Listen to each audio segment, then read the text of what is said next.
Doctor और चिंटू का बुखार गुलाबपुर गांव एक बेहद खूबसूरत और समृद्ध गांव था। यहाँ के लोग आपस में बहुत मिलजुल कर रहते थे।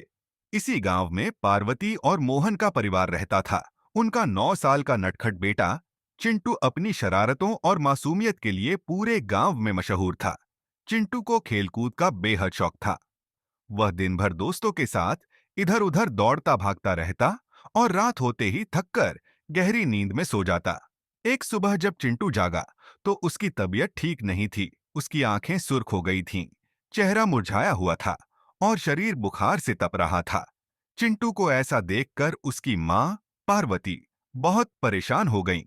उन्होंने तुरंत अपने पति मोहन को बुलाया और कहा, चिंटू को तेज बुखार है, हमें डॉक्टर शर्मा को बुलाना चाहिए।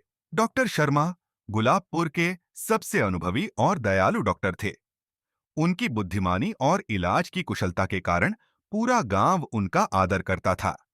मोहन ने तुरंत किसी को डॉक्टर शर्मा के पास भेजा। कुछ ही समय में डॉक्टर शर्मा अपनी काली बैग लेकर चिंटू के घर पहुंच गए।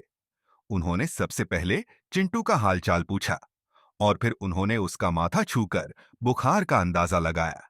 डॉक्टर शर्मा अपनी काली बैग से बुखार चेक करने के लिए थर्मामीटर निकला और चिंटू का बुखार चेक किया।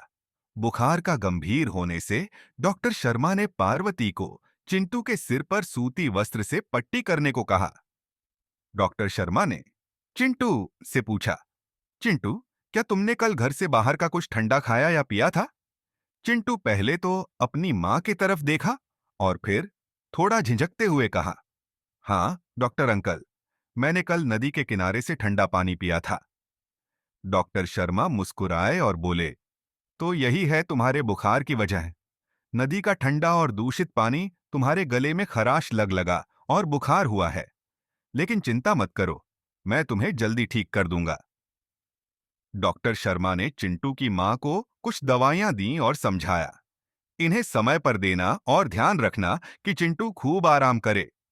उसे हल्का और गर्म खाना खिलाएं, ठंडी चीजों से दूर रखना। चिंटू ने डॉक्टर अंकल से मासूमियत से पूछा, क्या मैं कल फिर से खेल सकता हूं? डॉक्टर शर्मा ने हंसते हुए जवाब दिया, पहले पूरी तरह ठीक हो जाओ, फिर खेलना। लेकिन ध्यान रखना, अगली बार बिना सोचे समझे नदी का ठंडा और दूषित जल कभी नहीं पीना। चिंटू ने सिर हिलाया और डॉक्टर अंकल को वादा किया कि वह सावधानी बरतेगा। कुछ दिनों बाद चिंटू की मां पार्वती ने डॉक्टर शर्मा के निर्देशों का पूरा पालन किया।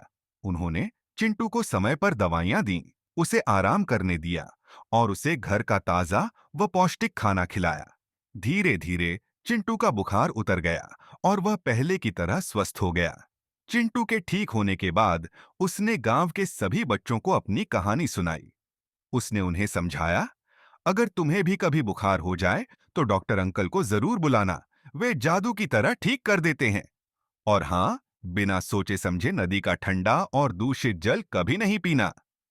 डॉक्टर शर्मा ने भी बच्चों और बड़ों को यह सिखाया कि सेहत का ख्याल रखना सबसे जरूरी है। उन्होंने बच्चों को रोजाना साफ पानी पीने, ताजा खाना खाने और खेल कूद के बाद साफ सफाई का महत्व बताया। गुलाबपुर गांव के लोग अब अपनी सेहत को लेकर पहले से ज्यादा जागरूक हो गए थे। बच्चे डॉक्टर शर्मा की सलाह मानकर खेलते और अपनी सेहत का ख्याल रखते।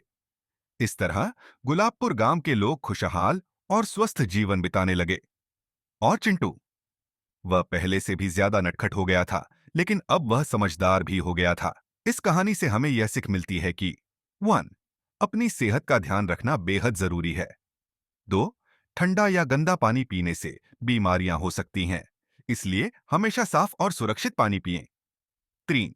बीमार होने पर तुरंत डॉक्टर से सलाह लें और दवाइयां समय पर लें। 4. अच्छी आदतें और साफ सफाई स्वस्थ जीवन के लिए महत्वपूर्ण हैं।